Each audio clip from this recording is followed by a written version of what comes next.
गंवार जिठानी modern देवरानी। अर्पिता की शादी राकेश से तय होती है, जो एक सरकारी नौकरी करता था। अरे चाची, अर्पिता इतनी सुंदर, पढ़ी लिखी और मॉडर्न लड़की है, फिर कहाँ आप इसकी शादी ऐसे घर में कर रही हैं? अरे लड़का सरकारी नौकरी करता है, इंजीनियर है, खूब कमाता है, खूब मेहनत की है लड़के ने इस नौकरी के लिए। अर्पिता भी राकेश को पसंद नहीं करती थी, लेकिन पिता ने हाँ कर दिया तो शादी के लिए मन मारकर तैयारी कर रही थी। हाँ माँ, चाची ठीक ही तो कह रही हैं। पता है मेरी सहेलियों के पति कितने मॉडर्न हैं। अरे देख बेटा, तू मॉडर्न है ना, वो पढ़ने लिखने वाला गांव का होनहार लड़का है, तू जैसा रखेगी रहेगा। अब तक कोई उसकी केयर करने वाला नहीं था, है तो सिर्फ एक भाई भाभी, और माँ पिता तो गांव में ही रहते हैं। अर्पिता का मुंह बन जाता है। वो पिता के फोन से राकेश का नंबर लेकर उसे मिलने के लिए बुलाती है। आज तो मैं उसे साफ साफ मना कर दूंगी, मुझे नहीं करनी शादी। शक्ल देखी है ना, कपड़े पहनने का तरीका है ना बोलने का। अर्पिता राकेश से मिलने जाती है। अब क्या हो गया, आपने मुझे अर्जेंट मिलने को बुलाया, सब ठीक तो है ना? हाँ सब ठीक है, पर मैं आपसे कुछ कहना चाहती हूँ। आप ना इस शादी से मना कर दे। राकेश की आंखें अर्पिता की इस बात से लाल हो जाती है। वो रूंधे गले से कहता है, लेकिन शादी की सारी तैयारियां हो गई हैं। मैंने आपके साथ एक अच्छे भविष्य का सपना भी देख लिया है। ऐसा मत करिए प्लीज। माँ पिता के अलावा मैंने किसी को दिल से अपना माना है तो वो आप ही है। देखिए, मुझे आपसे कोई समस्या नहीं है, लेकिन आप मेरे जैसे नहीं हैं। मैं मॉडर्न लड़की और आप। मैं आपसे वादा करता हूँ, जब तक आपके लायक नहीं बन जाता मैं कभी आपसे बीवी का हक नहीं मांगूंगा। अर्पिता राकेश का प्यार देखकर पिघल जाती है और शादी के लिए हाँ कर देती है। दोनों की शादी हो जाती है, लेकिन शादी के बाद राकेश की भाभी, जो कि पूरी देहाती थी, ए राकेश उठ, जब पानी भर कर ला और तेरी बीवी को बोल के चूल्हा लगा दिया है, रोटी बना ले। क्या है ये सब? और तुम्हारी भाभी इस तरह चिल्ला क्यों रही है? क्या करूं, भाभी ही खाना बनाती है और मुझे पढ़ने के लिए इस घर में रखा, तो मैं घर का सारा काम कर देता हूँ। अब तुम आ गई हो, अपने तरीके से देख लो। ये मकान तो तुम्हारे पापा ने बनवाया था ना शहर में, ताकि बेटा पढ़ाई कर सके। हाँ, पर भाभी ही पूरे घर में रहती है। ठीक है, देखो अब। अर्पिता बाहर जाती है। सूट पहनी अर्पिता को देखकर जेठानी का पारा हाई हो जाता है। ए शहर की हीरोइन, यहाँ ना चलेगा ये सब, समझी? साड़ी पहनो साड़ी, वो नारंगी वाली निकाले हैं तुम्हारे लिए, जिसमें हरे रंग का फूल बना है, और सीधे पहुंचो रसोई में। मेरे आगे नहीं चलेगा ये सूट बूट का नाटक, समझी? देखिए भाभी, आप बड़ी हैं, आपने राकेश की पढ़ाई में मदद की, लेकिन ये मकान इनके पिताजी का है, तो मैं अपना पोर्शन अलग कर रही हूँ। मैं आज से आपके साथ नहीं रहूंगी। जेठानी का तो मानो पारा ही हाई हो जाता है। और ऐसा कैसे नहीं रहेगी? हाँ, और कौन बोला कि राकेश अलग हो जाएगा? वो अपने भाई के बिना नहीं रहता। आज देखिए तो, देखिए कल के आई छोरी क्या बोल रही है। राकेश के साथ बात हो गई है, मैंने ऊपर का हिस्सा राकेश को दे दिया है, उसकी अपनी जिंदगी शुरू हो रही है, तो अच्छा है ना कि अब रसोई भी अलग हो जाए।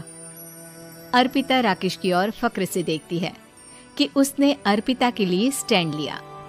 अर्पिता बाजार में जाकर सारा रसोई का सामान ले आती है। पिता के दिए सामान से घर सजाती है और अपने तरीके से पूरे घर की सजावट करती है। शाम को राकेश ऑफिस से आता है। कुर्ता पैजामे में राकेश को देखकर, अरे ये क्या पहना है? भाभी सिलती है ना कुर्ता, मैं सारी कमाई भाभी को ही दे देता हूँ। लेकिन अब ना बीवी को देना होगा, क्योंकि भैया भी अच्छी नौकरी करते हैं। भाभी अपने पति का पैसा संभाले और मैं अपने पति का पैसा संभालूंगी। तभी भाभी आ जाती है। अरे देखो, बहुत हो गया। हाँ, अलग रहने तक तो ठीक था, लेकिन पैसा हम एक फूटी कौड़ी नहीं देंगे। बचपन से तुम्हारे पति को हमने पाला है, उसका हिसाब दो। अच्छा, हिसाब चाहिए? कितना पढ़ी है आप जो आपको हिसाब चाहिए? बड़े भाई हैं उनकी, जिन्होंने उन्हें पढ़ाया लिखाया, वो हिसाब मांगेंगे तो जरूर दे दूंगी भाभी। अरे देख, हाँ, अगर तूने पढ़ाई की है तो मैं भी अंगूठा छापना हूँ। अरे 5 की क्लास तक पूरी पढ़ाई की है, समझे? वैसे भी कल इन लोगों के माँ बाबूजी आ रहे हैं गांव से, वही लोग ठिकाने लगाएंगे तुझे। अगले दिन सास ससुर आते हैं, दोनों बहुत ही सीधे लोग। अच्छा किया जो ऊपर के हिस्से में राकेश की गृहस्थी लगा दी। अब दोनों बेटे अपना अपना देख ले। छोटी बहू कहाँ है? अरे बहुत ही चालाक है माँ जी, ऐसी जबान चलाती है जैसे दर्जी कैंची चलाता है। वैसे बहू तुम भी कम नहीं थी। और सुनाओ। तभी छोटी बहू सास ससुर के पैर छूकर उन लोगों को चाय और नाश्ता देती है। माँ जी, आप थक गई होंगी, मैं खाना लगा देती हूँ, ऊपर आ जाइए चाय पीकर। अरे बस बस, यही रहेंगे वो, क्योंकि बड़ी बहू मैं हूँ। हम एहसास है इनके माँ बाबूजी मेरे पास ही आए हैं।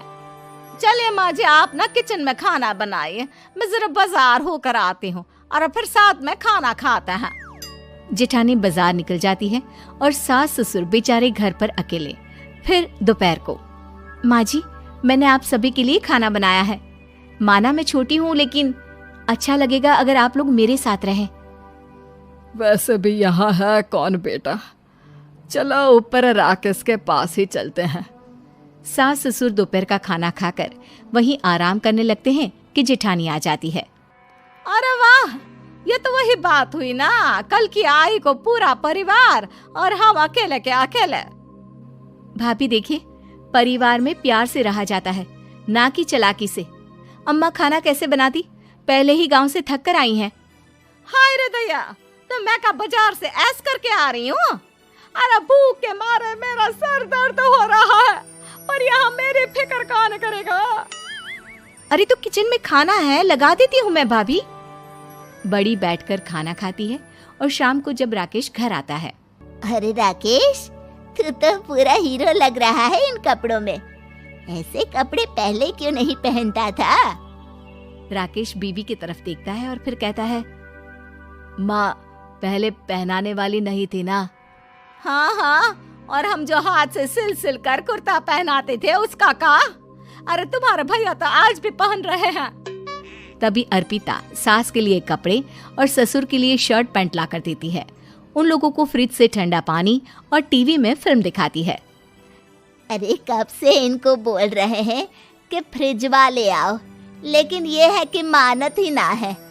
बहू, अब तो तुम ही समझाओ ससुर जी को। नहीं पापा, आप फ्रिज मत लीजिए। अरे वाह रे छोटे, खुद फ्रिज का ऐसे का मजा ले, और इनकी माँ के पास फ्रिज भी ना हो। अरे देखा पिताजी, देखा माँ जी कब बोल रही है। अरे उसकी पूरी बात तो सुन लो कि वो क्या बोल रही है। वो इसलिए क्योंकि अब माँ जी और पापा यहीं रहेंगे मेरे पास। घर को घर सिर्फ मॉडर्न या गांव की सोच नहीं, बल्कि संस्कार बनाते हैं भाभी, और संस्कार अच्छे हो तो सब सही हो जाता है।